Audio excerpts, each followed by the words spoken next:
Good morning and welcome back to the Padilla Family Homestead. If you are new here, we are living in an apartment in Zone 9B in Northern California.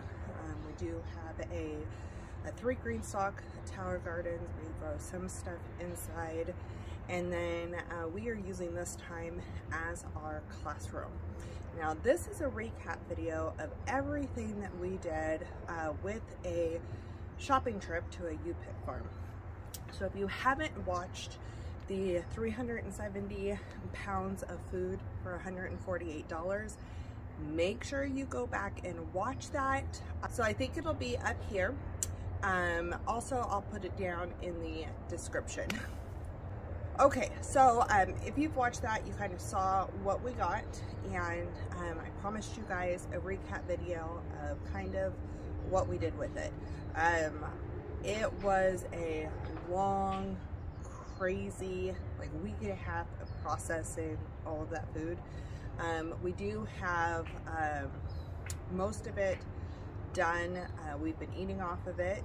Now, when it comes to that, so 370 pounds of food, it was a U-Pick, so you get 2 days to go to this farm from sunrise to 1 p.m.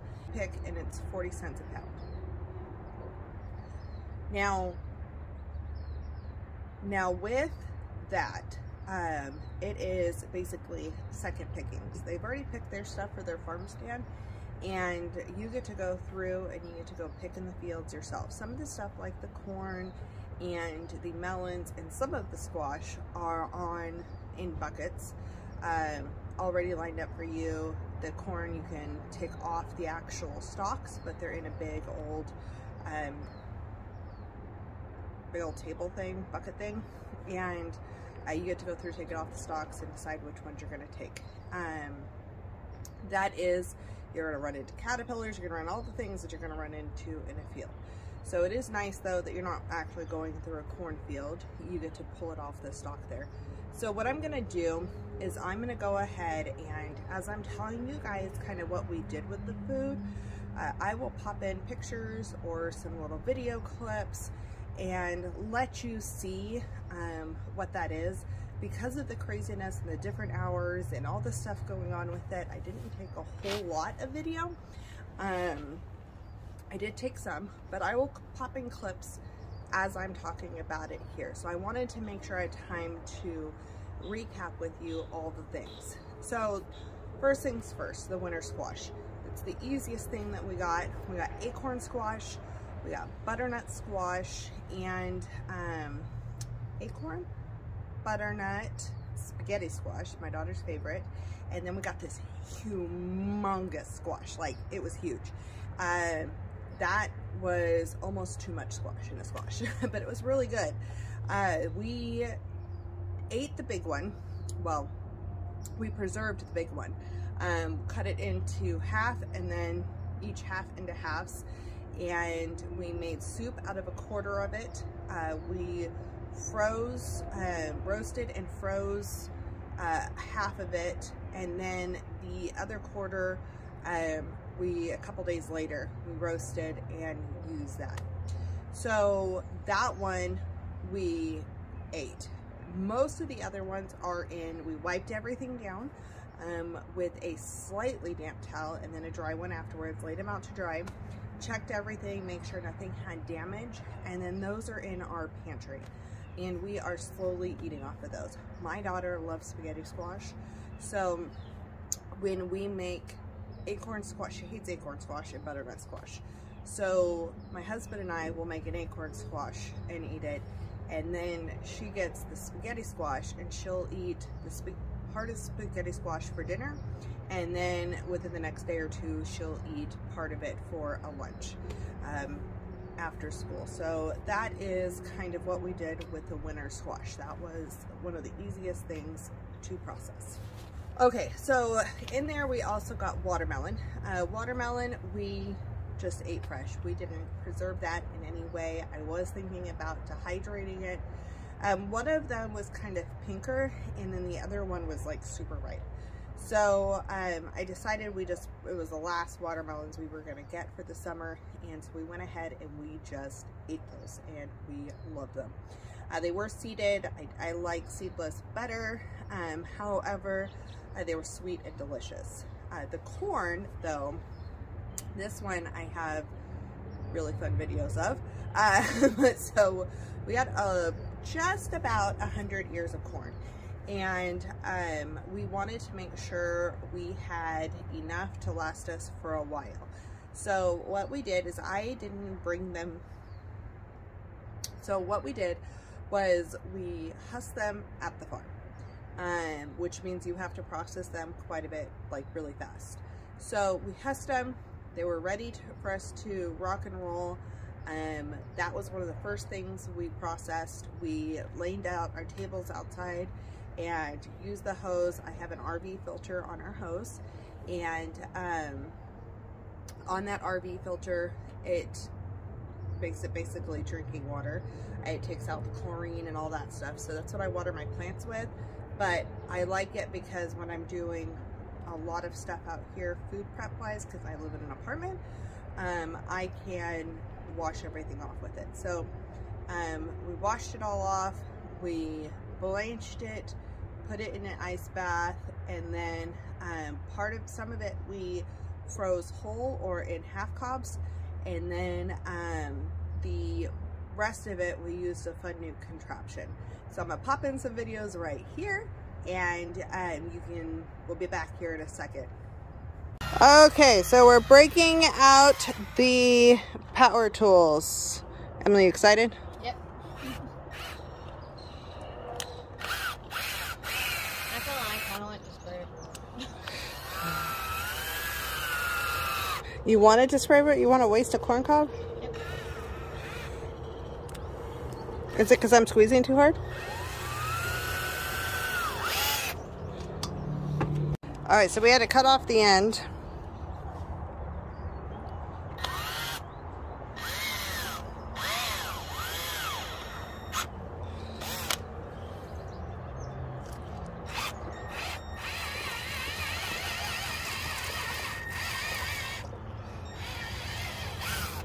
Oh, geez. This is feels unsettling yet so. Emily wants to see it full speed.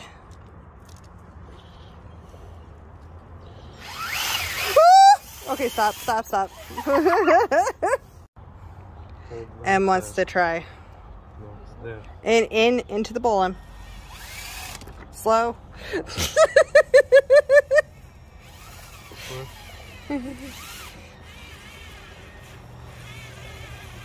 Dude, these bees know when we're doing corn. Kind of.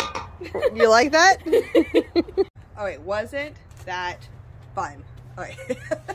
That little contraption is the kernel cutter, and I love it. So we've seen it a few times on YouTube, but we most recently watched it on the Holler Homestead, and that made us really want to try it. It's just fun to do as a family. Now it takes a lot of effort on the hand. My husband did end up doing most of taking the corn off the cob with that, and there really wasn't anything left on the cob except for the very tip, the skinny tip at the end. And so after that was done, that's like one corn's worth with all that corn that was left. So we went ahead and he just snacked on those, and we tossed those. I was thinking about trying to make my own corn syrup with it, but I was tired and I just went ahead and let that go. And then we got 20 cups, 10 bags of 2 cups of corn, I believe is what we got. 10, I'll show the picture right here. So 10 bags of 2 cups of corn in each bag. So I believe it was 20 cups. Otherwise it was like 21 and a half or something like that. That was great. So we have been taking those out. I add the corn that's been decobbed to some of our eggs in the morning. I'll add it to some of our other dishes. If we do a stir fry or something like that, I've been able to take out the corn on the cobs and just pop them in some boiling water and heat them up all the way through, and they are delicious. They taste really fresh. So we're really enjoying having those in the freezer, and that'll be really nice to be able to have that all the way through. We should have those through at least Christmas. Now, with that, we got 10 bags of 4 to 5 ears of corn per bag. So that's 10 meals of corn on the cob. And then we've got the 10 bags of the corn off the cob. And that will, one of those bags can cover 2 to 3 meals usually, because we're not just eating the corn by itself, we're adding it to something. So it's a great investment for 40 cents a pound. It was amazing. That was one of our favorite things. Let's see, we got tomatoes. Tomatoes, there weren't a ton of great ones, and we had just had a huge heat wave here, so it had gotten up to 114, 115, fried a lot of plants. You could tell like their plants were more of a fall wave, that they second planting, and so there were some, but they were just struggling more. And so I did get some. I got a lot more green than not, and so I have froze some. I wash the tomatoes if they're red and right, wash them, cut out the core, and slice the bottom, score the bottom, and I pop them in a freezer bag. And then I can pop those out and add them to a soup. I can cook it down into a sauce when I'm ready to. I put it in the crock pot. I did use some of the ones that were green, and I finally made my fried green tomatoes. Super excited about that. Those were delicious. And then I still have some that are just now starting to ripen. So we went 3 weeks ago to the farm. So that was amazing that we're still eating off of those tomatoes, because we picked some of them green and they've been ripening. I just love it. Love fresh tomatoes. So I think we have a BLT planned this weekend, and I'm super excited about that. The sweet peppers, the bell peppers, those were one of the last things that I processed actually. They did really well. I just put them in the fridge, and then when I was ready to process them, I washed them. Now, we had a different plan with these. A few weeks ago, a month ago about, we made stuffed bell peppers. We did them with orange bell peppers we got from the store. They were delicious. I hadn't really made stuffed bell peppers before. I don't know why. So we ended up deciding to try to get bell peppers that were decent sized for stuffed bell peppers that we can make and have throughout the winter as well. So what I did with these is everything that was a decent size and looked like it could handle being a stuffed bell pepper. We washed it, we cut off the top, de-seeded it, and then left it in its bowl shape, and we put those in Ziploc bags.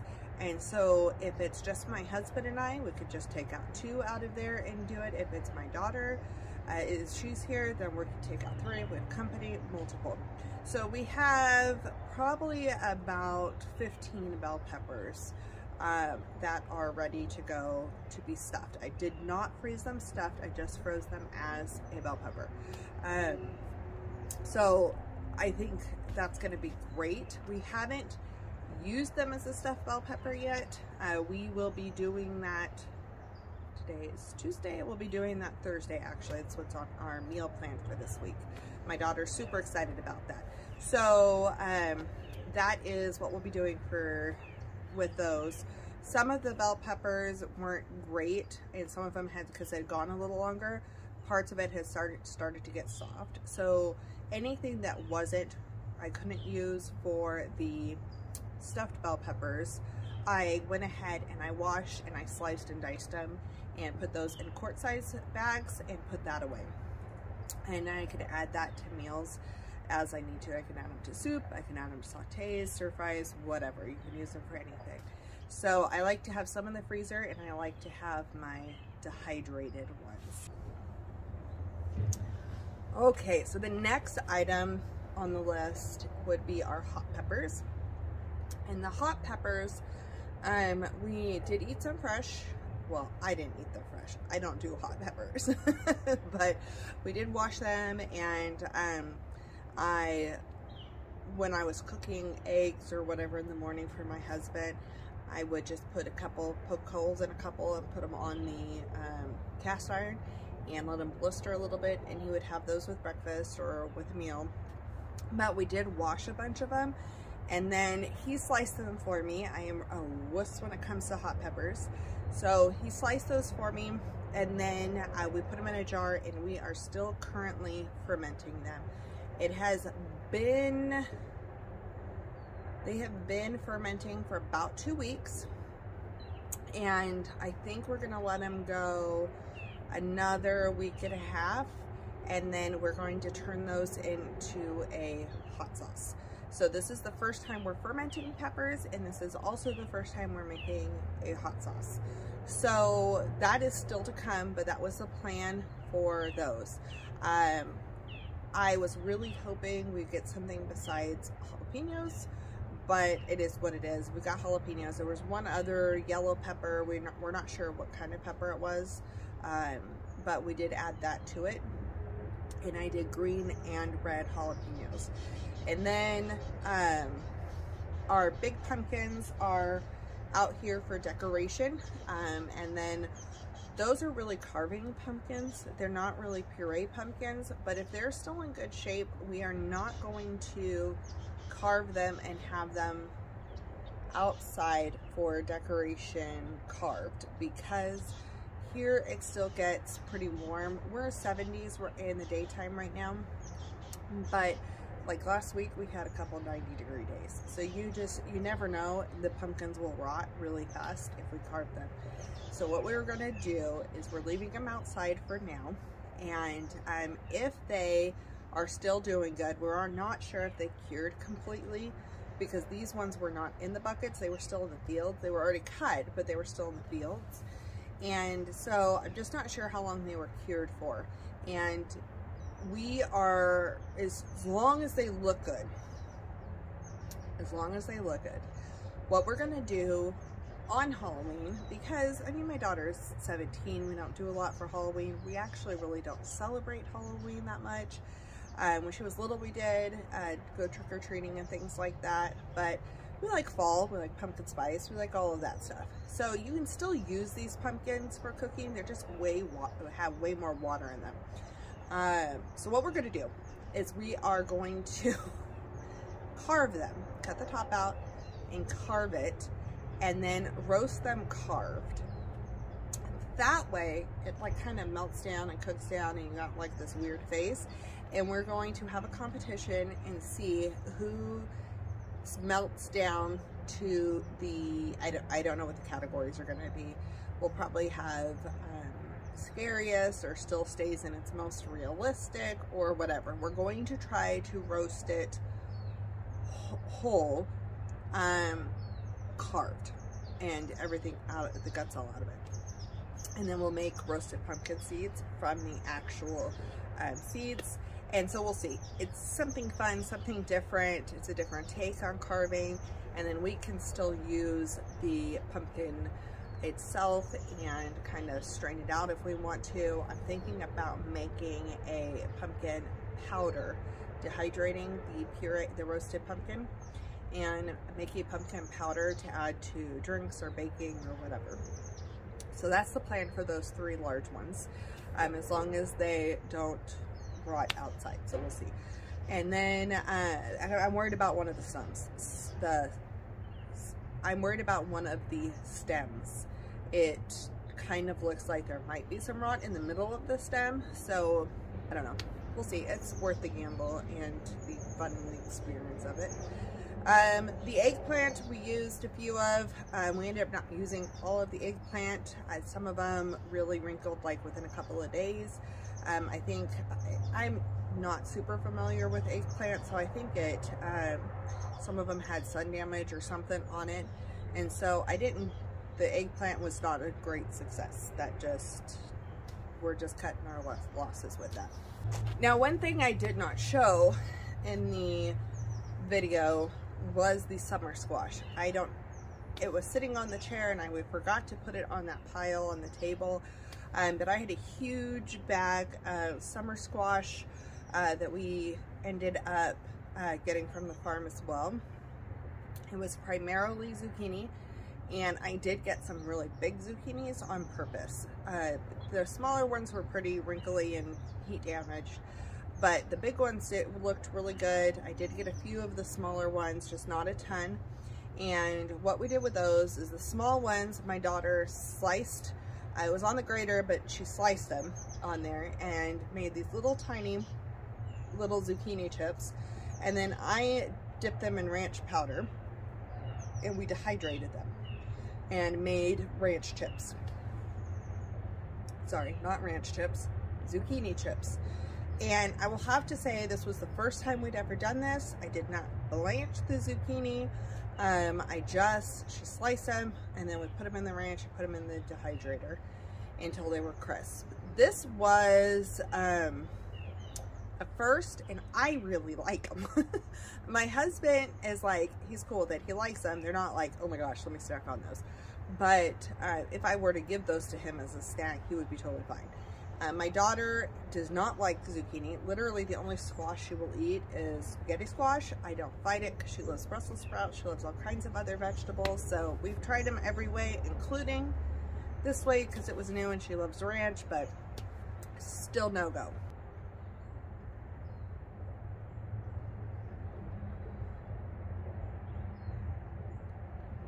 So those were the tiny ones that we did with the zucchini chips. Then the big ones she took and she grated those, and she grated quite a few of them, and she got 20 cups of zucchini. And so again, we did 10 Ziploc bags of 2 cups of shredded zucchini. I like to add those to eggs. I'll add them to soup. We have them, usually it's about 2 cups I think you use for zucchini bread. You can sneak those into almost anything, just shredded zucchini. So we have those in the freezer, ready to go, ready to use. We have been using some. Again, I really like them. So that's the purpose of having this food, was to use it. So the shredded zucchini is amazing to have put away.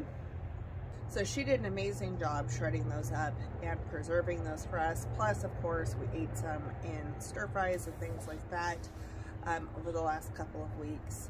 And I've added some to soup and so forth, chopped up. But the fresh zucchini is all gone now. 50 pounds of onions. Guys, this was a steal of a deal. I cannot even... So they had these bags before, but they were really like cut open, and the onions, you could tell, were looking a little older. So I got some the last time we went, but I didn't get a ton. This time the bags looked amazing. So we grabbed a whole 50-pound bag of onions. I think my husband thought it was nuts. So, okay, so what I did was, we processed this in steps. So the first thing I did was I cut open the bag and I sorted the onions. I sorted them by the ones that had damage or were extra soft and looked like they needed to be used immediately. So those went in one pile. Then there's 2 other piles, ones that are like rock hard, like you could tell these are going to last a long time, they're going to store for a lot longer. Those I could process last. So those went into another basket. And then there are some that they weren't like the emergency use, like use them in the next couple of days, but they're probably going to have to be used in the next few weeks. They're just not as rock hard. So those are the 3 piles that we had. I immediately took the use immediate ones. Man, these things were right. I was crying and crying and crying. It was horrible. But we took those and put them and chopped them up and put them in the crock pot and added about a third of a cup of added a third of a cup of water to the crock pot. So it's just onions and water, and I cooked them for 20 hours. I don't remember if it was low. I think it was on low. And waited for them. I stirred them a few times and waited for them to get really dark in color. Okay. Now with this, they're chopped.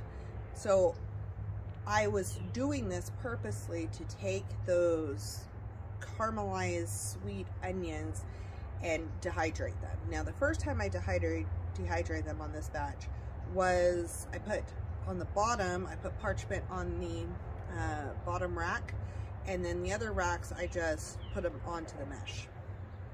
I kind of regret that, and I suggest doing parchment for all of them. Don't do wax paper. Wax paper will melt, and the wax will go onto your food, and you'll be eating waxy onions. So use parchment paper in the dehydrator if you're going to do it. And I just really, like, I scooped them up and I let them drip, drip, drip, drip, drip, and then I put them onto the parchment paper and try to spread them out pretty evenly. And I did a couple of trays, 2 to 3 trays with that. Then I took the leftover juice that's in the bottom, that oniony, a little bit of water, but mainly it's the juice from the onions cooking out, right? Took that and put that in a mason jar and popped it in the fridge, and then popped it in the freezer the next day. And now we have an onion broth that we can add to stuff. It's super caramelizing and good. So depending on different meals, we probably won't use that with a meal with my daughter because she doesn't love onion a ton. But that caramelized onion is great. Sprinkled on top of the dehydrated caramelized onion, winter squash soup, sprinkled on top of that. It's great added into meals. It's super good, has fun flavor. And then we are going to end up doing, I have 2 batches done now of quart-sized jars of these dehydrated caramelized onions. So the next batch that I end up doing, I'm going to let it dry, and then I will grind it down into a powder. So instead of using onion powder on things, I can use caramelized onion powder on things. So we talked about the winter squash, the corn, pumpkins, the onions. Oh, plus we're using those onions for fresh eating as well. Like, we add them to everything. I will chop some and freeze them as well. I have some from the last time done that way, and I might dehydrate some not caramelized, but I need to make sure I do that on a day the house is open consistently, because whew, those are hot to dehydrate that way. You will be feeling that raw onion throughout the whole house. The caramelized in the dehydrator smells great. I love it. I don't have a problem with that. Freezing the onions is fun because you can take it out and use it easily. So we've been doing that, and then we still have a huge basket that I haven't even dealt with. That one that's gonna last a long time, that's still there. So we talked about that. The tomatoes we talked about, sweet peppers, hot peppers, watermelon, eggplant, oh, green beans. Green beans. The last time I made pickled green beans, which are good. Those were really good. But this time, what we decided to do was, my daughter liked the yellow wax beans last time more than she liked the green beans that I got. So we got the yellow wax beans this time, and I washed them, and then I just snapped them and froze them. So we used some fresh, and then I made a few quart bags of those to be able to have, I can cook those up as a side to any meal. So that's basically what I did. I don't think I missed anything. I think I went over, oh, cucumbers. Almost forgot the cucumbers. We did get a couple bags of cucumbers. All right, so the cucumbers were the other one where the plants were like on struggle bus. And I got some that were decent. We did try fermenting them for the first time. And I actually really like the fermented ones, a little fermented pickles, way better than I like the actual dill pickles.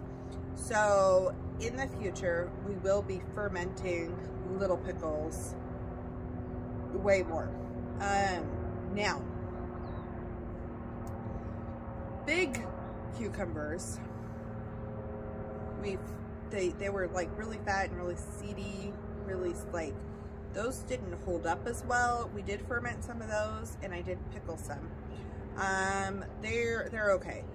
We did eat some fresh eating, and I got lemon cucumbers as well. The lemon cucumber ferment, like, you have to put the weight on it, and it's like all liquid, and it squished down, and it was like, there's this much cucumber, and the rest is all liquid, and it didn't work. So that got tossed. And then I did make sandwich slices for my husband, quick pickle. I made regular little pickle slices, quick pickled as well, and I quick pickled some lemon cucumbers. So we've been using the regular cucumbers quick pickled, and we've been eating the ferments. And then I haven't tried the pickled lemon cucumber yet, so I'll have to let you know another time about that. I would highly suggest looking around for places near you that have U-Pick. This is an amazing opportunity to be able to get a ton of food for a fraction of the cost. Green beans in the store here are like $2.99 to $3.99 a pound. Sometimes $4.99 if they're organic. And they're just not as fresh. And tomato, man, you get a tomato that is fresh off the vine like that, like the flavor is totally different. It's never been refrigerated. It's so juicy. That's $5.99 a pound for an heirloom tomato at our grocery stores. And here I'm buying tomatoes for 40 cents a pound. You know, like, there's a big difference in the price and the flavor. So I would highly suggest looking for U-Picks near you. I had no idea about this. I've lived in this area for a long time. I didn't know anything about it till this year. This is our second time going. We got way more this time. I would say make sure you have help processing or plan processing before you purchase everything, and know what order you're going to be doing things, because that helped a lot more this time around versus last time. So we had broke it down to who was going to help me with what, and for the most part that stuck pretty true. I did the majority of it, but I did have help for my daughter while she was here, and my husband helped when he wasn't working. So that's having help, but also going through and knowing how you're going to preserve it ahead of time and looking for those deals. This food will last us a few months, and it cuts down the grocery bill like crazy. Yeah, we spend it all at one time, but I didn't spend a lot of money for preserving stuff. I mean, I have spices on hand, so I didn't have to purchase anything there. And then vinegar and water and salted water and freezer bags. That is something you want to make sure you have if you're doing the freezing stuff. So, I mean, it doesn't cost a ton, and it's just sweat equity that's put into it. And so people asked what we were doing with the food, how we were preserving that much food, all of that. That's what we're doing. We utilize the freezer. Now, we are an apartment, so an apartment fridge and freezer is not going to hold all of that. We do have a chest freezer, and that's what we're using for all the freezer bags. So that helps you just do what you can where you are. And I want to learn these skills now while we're here before we have property. So when I do have a garden and I have these big harvests coming in, I know what to do with them. And so when I can go to a farm, I can pick it, I can harvest it, right? And then I can have a huge processing few days. Then I'm getting that experience now here where I am, which is awesome. So I really suggest that you do that. Let me know if you have any questions. Let me know your favorite ways to preserve some of these items. If you have a different way that you preserve any of these items, let me know. I'd love to hear what you're doing, because trying new things is super fun. And if you have any fun ideas to do with these onions, because I still have a ton more to go through with onions. Yeah, it's fun. So thank you for watching. If you haven't subscribed, make sure you subscribe. I have some fun holiday stuff we're going to be working on. We already have our tree up, which is super fun. So we have all kinds of holiday things that we're going to be doing, and we have some baking things I think my daughter and I are going to do, and we have some craft things that we're going to be pushing out here on videos pretty soon. So thank you for joining, and I hope that you are taking advantage of where you are and doing what you can where you are. Have a great day.